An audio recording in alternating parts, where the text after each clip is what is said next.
belgilep Törküldün tömmün jağında, töröңнүн сайган багында, кабыландын зорордо, кадимкидей чоңордо, Алмамбет келгенге турдум майгым, туташканын жайгылым.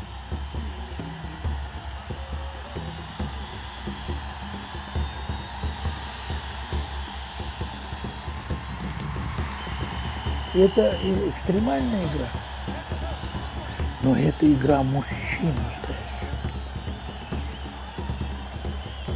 Анан кийин ушу 25 жыл ичинде бул көрүүбүз ушунчалык өстү. Аттын үстүнө мингенде кыргыз эчтекени карабайт да. Ат үстүнө келгенде эле таптакыр башка болуп эле айланайын, далысы да чыгып, колу да узарып, өзүнүн да кароосу чыгып эле такыр эле башка болуп калат. Улак менен кошо жүрүш аттын үстүндө бул тамаша нерсе эмес.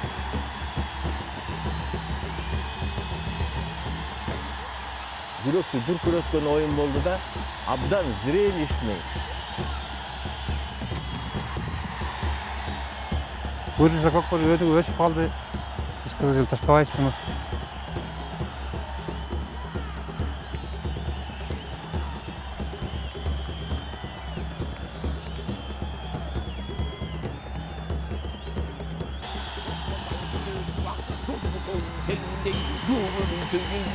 Elin tuğan sırlaktın alna tosup alganı, Tavosondu cannağı, 1 milyondon alganı, Talasını öpüp alganı, Tavosondu cannağı, Tartışkanı gökbörü, Kapı tartışın ettir, Mungosondu börüsü, Bölü gettir, Tavosondu karasa, Pildin yüzün giygene, 1 minge tiygene, Jaragın temri giygene, Jalgız sanga tiygene, Jo degende sүйүнгөн, Atan kırgız tukumu, Hemin oy süre bele jatkandan uçu.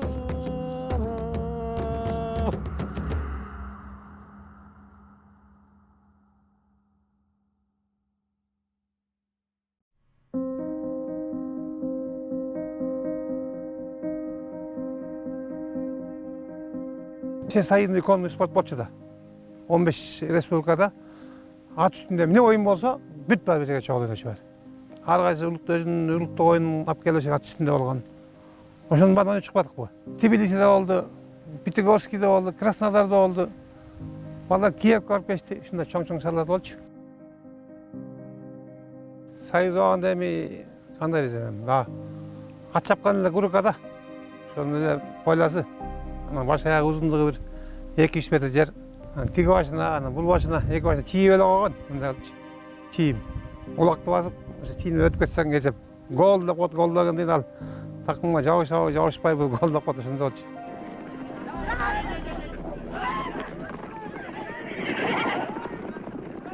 Илгерки көкбөрүлөрдө түпкө деп койчу.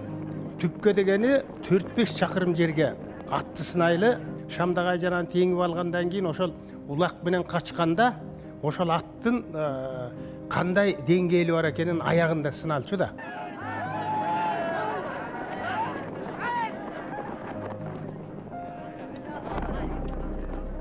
Улак менен дунули, 5 километров уехали, не видно их, что они там между собой. Я сказал, слушайте, вы играете для кого? Для себя или для зрителей? Жанагынтип 4-5 километр таштап коюп, 2-3 киши менен аны бүт дүйнөгө тааныта албайт болчубуз. Поэтому я их загнал на территорию, одну территорию. 250 метров в длину, 80 метров в ширину. Почему 80 метров? Это ширина футбольного поля.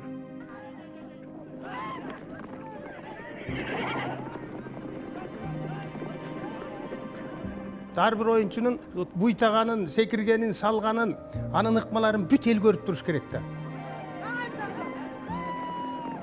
Муну ошол дүйнө жүзүнө тарата турган оюн кылыш үчүн кандайдыр бизде ушундай спортту сүйгөндөргө, ат оюнун сүйгөндөргө ошондой бир ой келген да.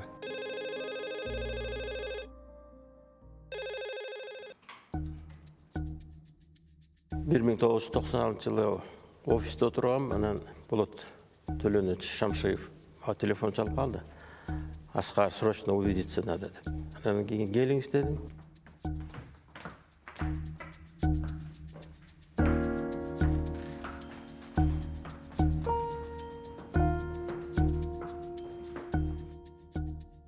Анан кийин Темир Дүйшөкей экөө келди.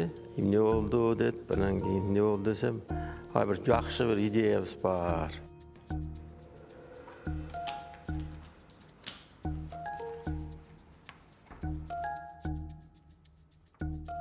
Ушу көкбөрүнү ушундай жаңыча эрежелер менен, тайгазан менен тарталы деген бир идея бар, проект бар. Мен жаздым, Темир экөөбүз. Аны ошону ишке ашырабыз деп анан кийин Силаевге барганбыз дейт.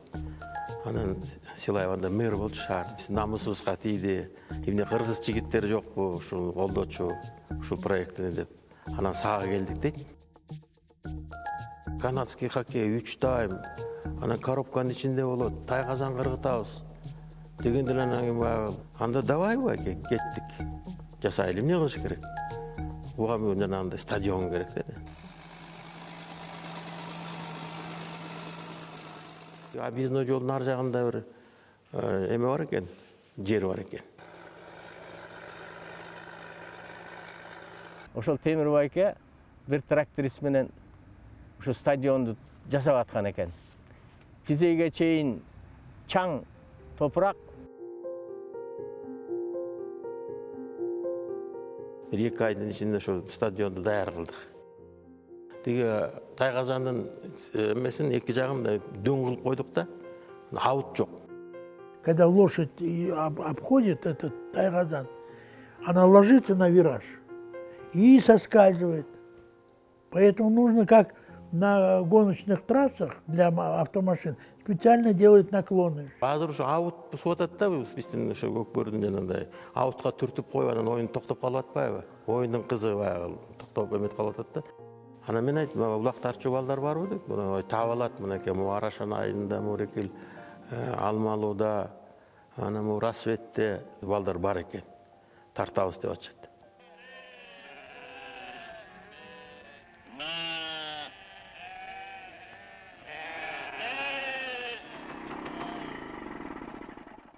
Бир 1996 жылы 25 же 26 декабрда келчегим карап айтат, эшикте артисттер келиптир деп. Анан эшикке чыксам, Болот Шамшиев турду, Темир Дүйшөкеев, Тайгазан деген тартабыз деп ойлоп чыгардык.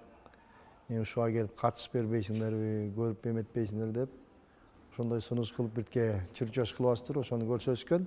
Ошо жумушта жүрсөм Болот Шамшиевди көрүп калдым. Байке ушундай оюн уюштуруп атпырсың, биз команда кылып барсак болобу десем, ой болбогонду мен ошол иштеп жүрөм деп калды. Анан ошо айылдан ат чогултуп алып биринчи Тайгазанда ким билиптир барып көрүп ошол жакта биринчи оюн баштаганбыз. Барсак Ташбилек командасы уже барып калды. Биз анда жерге тартып жүргөндө биз аларды утуп койчук да, жерден. Атай булар мындай эле утуп алабыз деп ойлодук да. Анан декабрдан кыш келгенде анан кийин тарта баштадык баягы казандарга кыргытып. Биринчи башталып тартканда аттарыбыз кадимкидей эле казандан үркүштү, көнбөй. Жер улак башка да, жер улактан чаап барасың, чаап келесиң, эңесиң. Бар эле Тайгазанга барып сайылып калам, же жанынан өтүп кетип калам, же аттым токтойт, же ыргыта албайм жанына барып. Ошентип бир топ кыйналдык да.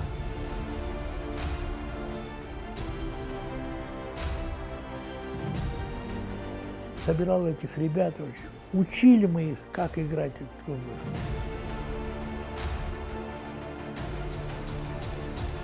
Ошол убакта Шамшиев, Темир байке ушулар булар өркүндөйбүз деп көп командаларды беттештирди. 2ден көрсөк ас болуп калат экен. 3-төн корсок ал дагы ас болуп калат экен. Анан 4төн кошуп, 4төн ойноттук. Болот Шамшиев ошондо айтты. Мынакей менин истегеним табылды деди. 4төн ойнойсуңар мындан ары деди.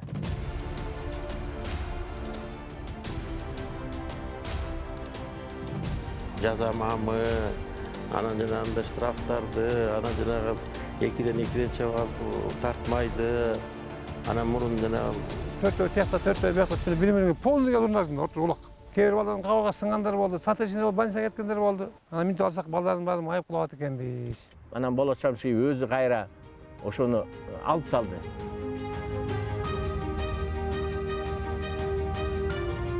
Бир жактан мындай коюп жандай чаап барып анан эңе турган болуп калды да, оюн ошого өттү. Ким биринчи ыргытса, ошо Тайгазанга акча берчүбүз. 500 сом, 1000 сом. Анан кейін башта, анан кейін баяғы ақша келе баштады балдарға. Түштүктөн Каракулжа, Ноокат, Жалал Абадтан командалар келе баштады. Ал маалда такси дагы жок, автобус каттайт эле, автобустан кат жөнөтө эле, кагаз жөнөтөт эле. Бишкекке оюнга кетебиз, саат 12-ге акчечиликтин алдына аттыңар менен, кийимиңер менен как положено даяр болгула дейт эле. Ошол күнү ошол жерге даяр болуп, улакка ошол жерден аттарды жүктөп чыгып кетет элек.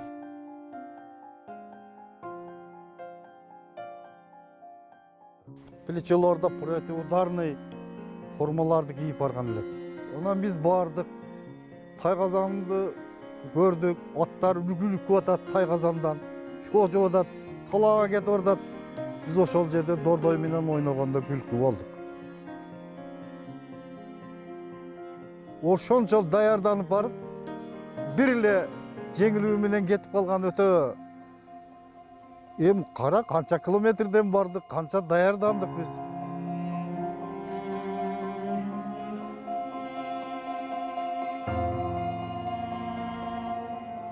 В футболе, когда мяч взвешивают перед каждой игрой, этот мяч должен соответствовать точному весу. Точно так же вес улака должен быть ограничен в пределах 1 килограмма.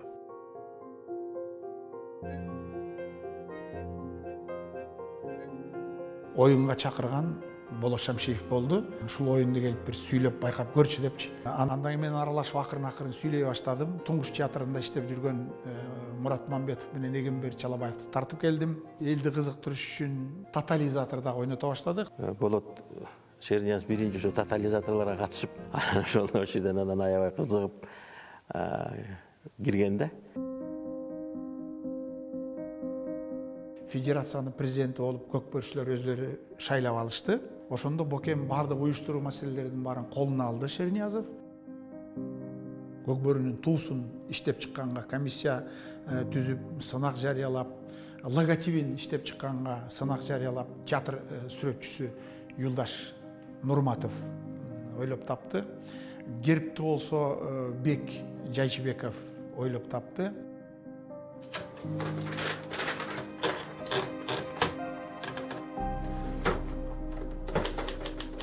Ал эми гимнди болсо баарыбыз кеңешип, талашып тартышып Шайлообек Дүйшеевдин сөзүн гимн катары кабыл алдык. Анын музыкасын дагы баары жазышты. Сагынбек Момбеков да жазган, Мукан Рустулбеков да жазган. Көп сунуштар түшкөн. Дем бере турган музыканын бири ошол Кубаныч Шайловдуки болду да. Гимн ойнолгондо командалар аттары менен чыгып атканда кыргыздын духу көтөрүлбөй койбойт да. Ар бир кыргыздын ичинде денеси чымырап, толкундонуу менен жүрөт да ушул үчүн.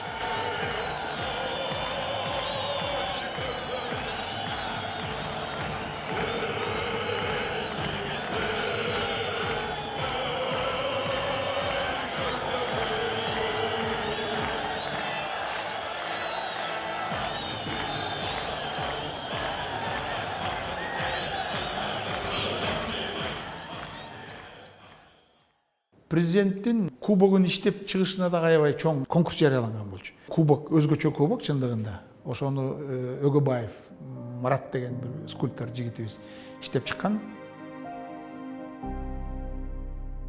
Могул эң негизи Манас фестте башталган могул.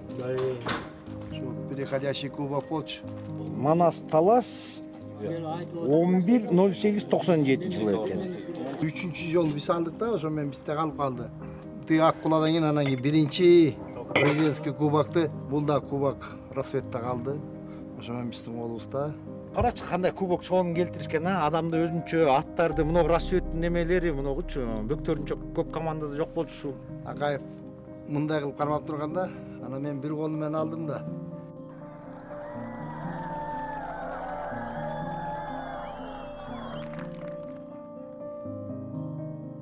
Бир кол менен мынтип кармасам, Акаев астан тосо коюп атпайбы, ончо албастан чиролду да.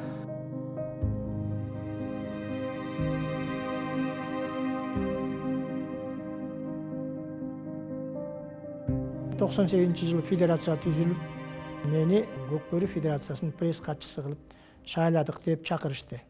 ошондон баштап жакындан таанышып, ошо менен ошол жерге баш оту менен киришип калдым. Атка минген казакпан кыргыз 20 кишиге тең дейт. Хоккей көкбөрүнүн жанында биякта эле калат, калп айткан менен болот. Ушуну уюштуруп аткан бала бакырага сиздерге баарыңыздарга бакталай, рызкечик өмүр тилейм. Менин негизги максатым элге жайылтуу болчу бул оюнду. Ал убакта телевидениебизде анча жакшы маалымат бере алчу эмес бул оюндар тууралуу. Айылдарга жеткен эмес, азыркыдагыдай интернет жок. Телефон, интернет, реклама кылып, звезда кылып коюп атпайбы? Ал маалда нак пешене териң менен, күчүң менен звезда болуп, ошо өзүңүн немеңи, талантыңды көргөзөт элең.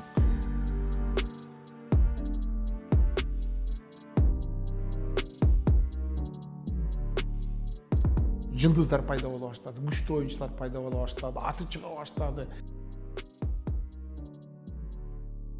Аларды дагы кичине баяндап, аларды дагы сүрмөлөп, тамашаласам кээ бир эле сүйүнүп, дардалаңдашып, оюн талаасында тим эле аттарын чаап. Улакты алып калсаң, ой, басты, алды, качты, мына чышта, мына дегенде ушундай күч кубат берчү да. Кыйкырган сайын жерден эңчүбүз. Кыйкырган сайын алчубуз улакты.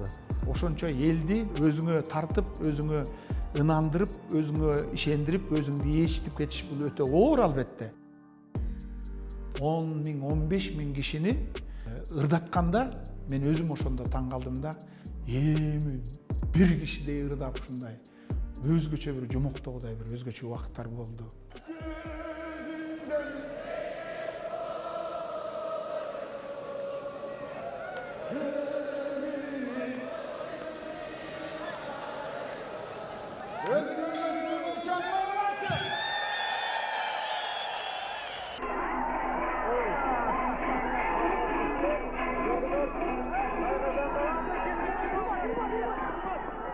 Я сегодня очень рад, что мы проехали 1500 километров, чтобы участвовать в международном турнире по кокпаре.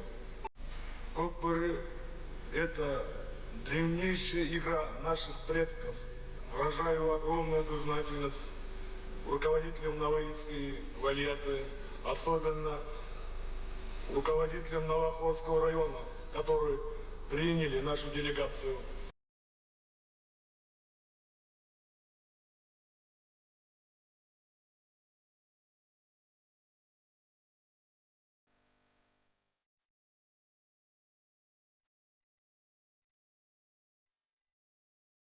Эл аралык деңгээлге чыкканга болот чернясынын салымы өтө зор. Тажикстанга барды, Казакстанга барды, Өзбекстанга барды, Кытайга барды, чыгып баарын ушул эл аралык федерация түздү. Өзү дагы генеральный секретарь болуп, президентте Кайрат Сатыбалды деп. Именно Булат Чернязов, он был инициатором. Больше всех других, наверное, он постоянно говорил, что необходимо создать эту Среднеазиатскую федерацию. Поэтому мы решили центральную штаб-квартиру иметь здесь, в Бишкеке. Самые лучшие лошади находятся здесь, которые в последнее время большой спорт и другие виды не отличаются. Хорошо, что мы вот пришли сюда, и этот спорт соединяет всех нас, всех республик. Благодаря вот этим товарищам будет очень хорошо.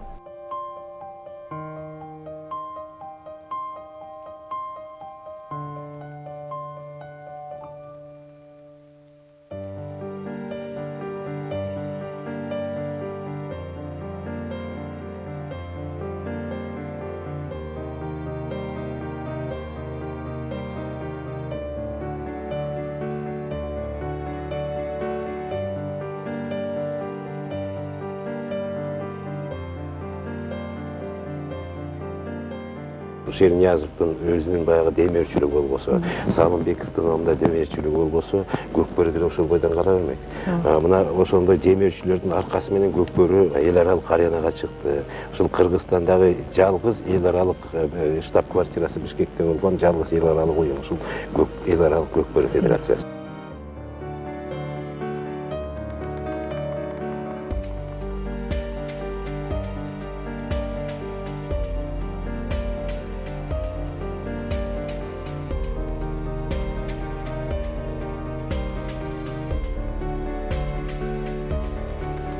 90-жылдарда эгемендүүлүктү жаңы алдык. Каражат жок. Мамлекетте бюджет деген жок. Ошол көздө элдерди бириктирип, жаңы демилге көтөрүп, колдоочусун колдоп, төлөпөрчүсүн төлөп, ошону уюштуруп, бул деле чоң иш да. Өзгөчө улуттук спортту көтөрүп чыкпаганда, балким ким билет, азыр көкбөрү болот беле, болбойт беле. Ошондуктан ошол улуу агаларыбызга баардыгына терең таазим, чоң таазим. Да, приготовились и начали. Кайнар, давай! Давай, Кайнар! Вставай, вставай! Тартардын алдында эле мен билгем, бул эң оор тасмалардын бири болот да. Жыгылып урулган ошолор бар. Мисалы үчүн аттар менен сен барып адамча сүйлөшө албайсың да.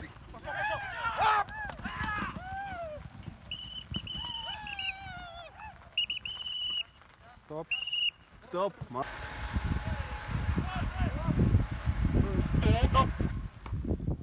Биз дайыма билишибиз керек, биз каяктан келгенбиз, кимбиз, түбүбүз ким.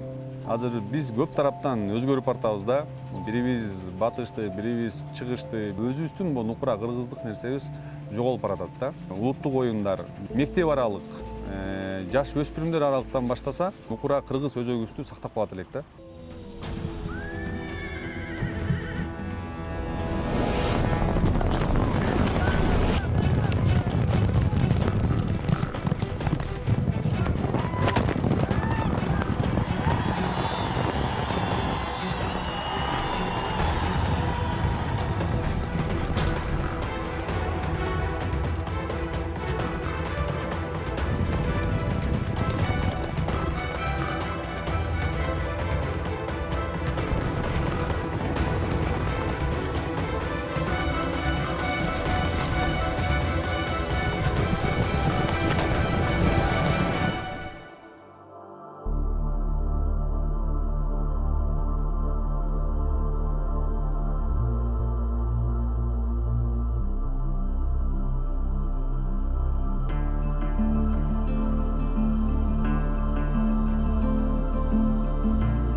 Казакстанга барып ойноп көрдүк.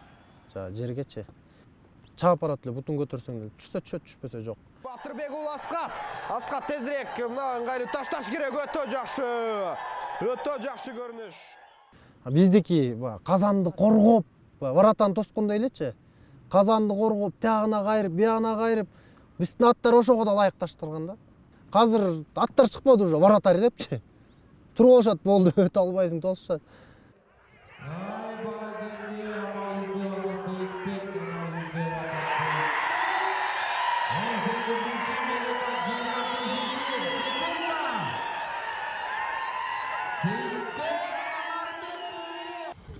Булар да өзү аябай жакшы дайындалып көчтү. Көчө достук менен катайын болуп. Так бир аз чапаттыр. Так аябай күчтүү команда. Жер улакта деле правила бар. Бирок казандыкындай эмес да.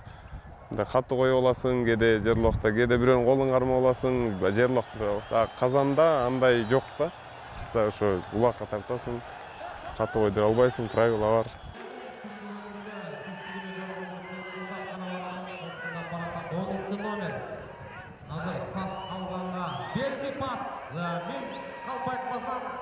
Нуржан.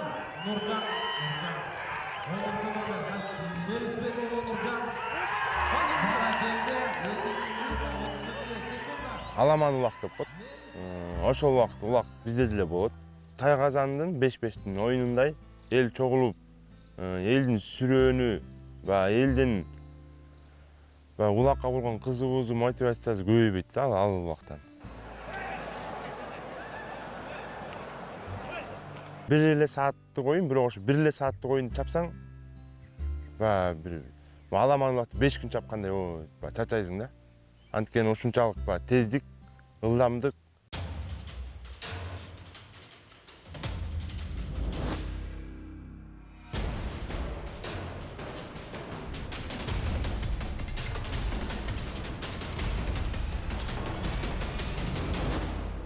Чыгарып койгон тайгазандын бир кичикей жери өзгөрүлгөн жок да. Размерлерине таң калам да. 1 сантиметр өйдө кылсаң, 1 сантиметр ылдый кылсаң, туура эмес болуп кала тургандай да.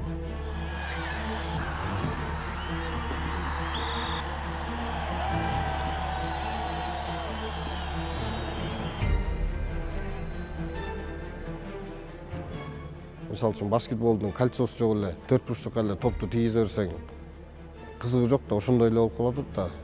Тайгазанды алып туруп кругка ойнотуп койсочу. Бизге тайгазан өтө керек. Тайгазан жок оюн бизге кызыгы жок.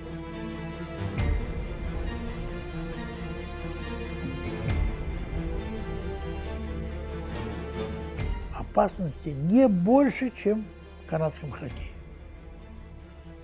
В канадском хоккее есть острые коньки, которые могут пробить голову, там клюшки есть, которые по головам били и так далее.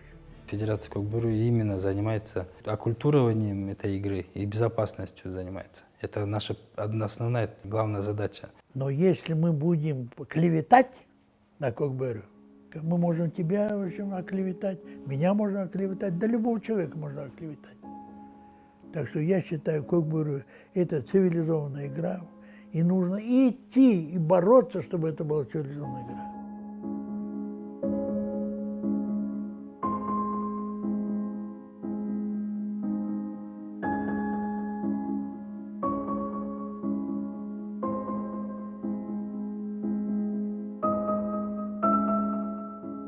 Жанагы аттын скоростундай чаап барат, анан улакты такымдан такымга алып, такымга басыштын өзү.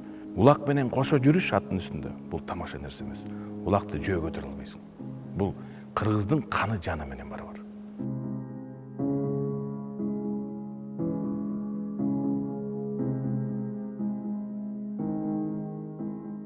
Ошол адамдар бизге кылып кетти, биз ошонун аркасы менен ойноп келатабыз. Элге таанылып келатабыз. Ушундай оюнду бизге мурас кылып таштап кетти. Муну эми улантыш мээнеттерин жерге таштабай, баардыгыбыз чогуу чара бийик деңгээлге көтөрүшүбүз керек да. Мисалы ошол маалда 4-5 эле команда ойносо, бүгүнкү күндө клубный команда эле 30га чейин чыгып кетти да. Команданын составы 5 областтын балдары, алдыңкы улакчы балдар, мыкты ойногон балдарды тандап, анан достук деген ат койдук да. Командага чогулуп, балдар менен, досторубуз менен.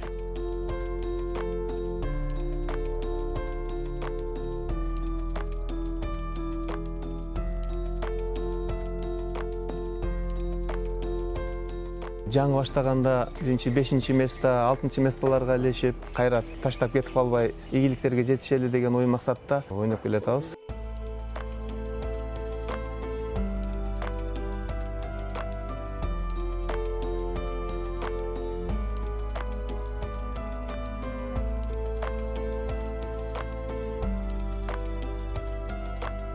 Команданын кармаш негизи өзү кымбат, көп эле кымбат. Команда кармаган жигиттер билет. Bir atın жоқ дегенде эле $10.000. Канча расходу бар, жем чөбү бар.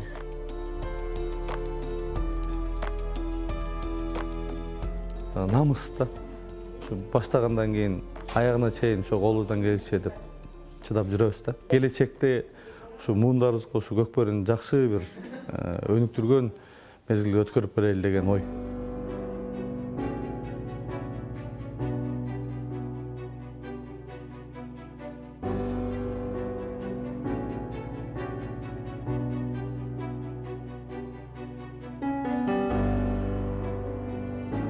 Талас областындагыдай эрежени, например, айыл өкмөттөн баштап биринчиликтерди анан райондор, анан областтан, анан республикалык беттештерге катыша турган кылып, ошол порядокты киргизип койсок ар бир областка, мен ошондо өнүгүү жолуна түшөбүз деп ойлойм да. В России в этом году мы провели 2 турнира. Первый турнир в начале июня был в городе Раменск. Второй турнир в Сергиевом Посаде, фестиваль «Русский мир». Как вы знаете, в 2018 году мы впервые приняли участие в этом фестивале.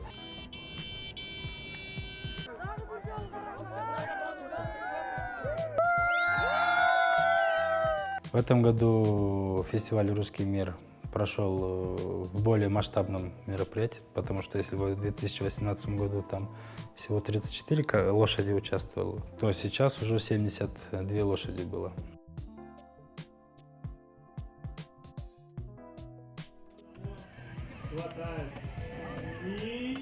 Я в первый раз увидела эту игру. Интересно было, конечно же, принцип, то, что это похоже на футбол и на хоккей. Каждый год приходим на этот фестиваль и обязательно смотрим игру. Очень нравится. Впервые 4 года назад мы пригласили представителей игры Кокбуру. И за 2 года эта площадка стала одной из центральных на фестивале «Русский мир», потому что действительно очень большое количество неравнодушных зрителей. Азия биринчиликтерин өткүзүшүбүз керек, дүйнө биринчиликтерин өткүзүшүбүз керек. Ошондо биздин сүйгөн оюнубузду дүйнөлүк деңгээлге чыгарып алып туруп, анан мактанып, кубанып карап отурсак болот да. Америкадан келип атат, бизге кайрылып атышат, келип мастер-класс кылып, Франциядан келип атат, Венгриядан келип атат. Алыс барбай эле, жакын эле мына өзбек туугандарыбыз официальный меморандум түздүк. Жакшы оюнчулар, жакшы тренерлер барып, ошака үйрөтүп, мастер-класс көрсөткөнчү. В ноябре месяце у нас с посольством Соединенных Штатов есть договоренность, что мы летим в Соединенные Штаты и в 2-3 штатах открываем федерации. В рамках этого меморандума будем предоставлять им тренеров для тренировки их спортсменов и развития игры уже непосредственно в Соединенных Штатах Америки. Все, что мы просим у государства, это выделить нам участок соответствующий в черте города Бишкек для постройки ипподрома на 20-25 тысяч посадочных мест. Этот комплекс будет размещать в себе такой же размера, стандартного размера поля тренировочного. Вокруг этого поля прогулочная площадка для лошадей и от 15 до 20 сараев для наших команд. Универсальный комплекс, включающий в себя не только саму игру Кокбуру, но также мы могли бы там проводить международные какие-то большие соревнования, тех же игры кочевников. В крупных городах Средней Азии, в Ташкенте, в Чимкенте, в Алматы, в Душанбе, Ашхабаде, допустим, в Баку, в Турецкой Республике, Китайской Народной Республике, той же в России, в Соединенных Штатах Америки, во Франции. Строить такого рода проектные ипподромы, которые заполнялись бы благодаря зрелищности. А зрелищность дает, конечно же, наш Тайгазан, где мы проводили бы уже регулярные чемпионаты в этих странах и своеобразную лигу чемпионов между уже странами или клубные чемпионаты мира. Ар бир спорттун идеологиясы окшош эле. Ошонун ичинде биздики деле Көкбөрү. Дене тарбия адагы ичинде бар. Командный дух адагы бар. Эң маанилүү бул национальный дух болсо керек депчи. Ушундай уникальный оюнду көрсөтүп элге чыгарып атканы.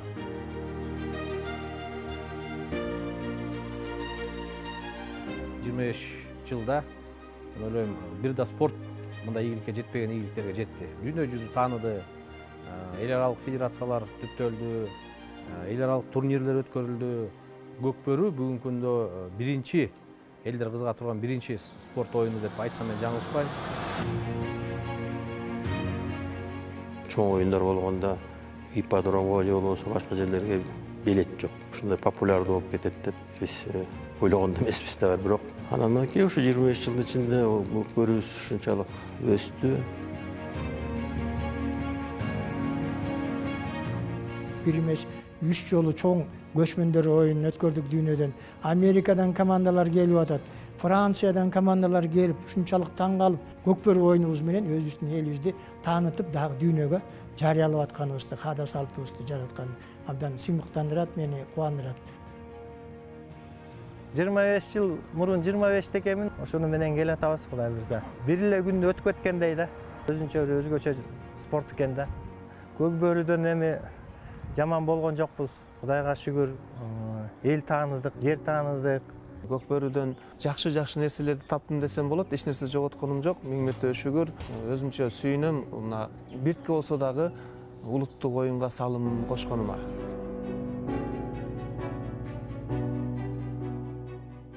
Көкбөрү менен жанаша биздин манасыбыз бар. Көкбөрү менен жанаша биздин айтышыбыз бар. Биздин комузубуз бар. Биздин боз үйүбүз бар. Биринен бири ажырагыс нерсе. Бул өтө чоң байлык. Анан ушул байлыктарды алып жүргөн кишилерге мен чоң ыраазычылык билдирип жатам.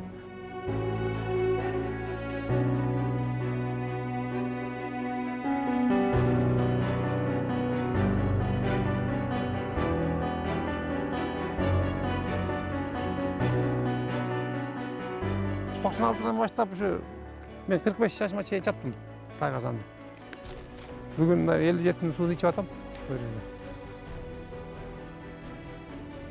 Биз кече балдар элек мен чачым капкара болгон бала элем. Мынакей минтип ак бурулбаш болуп калдык. Көкбөрү дагы ушундай болду го деп атам да.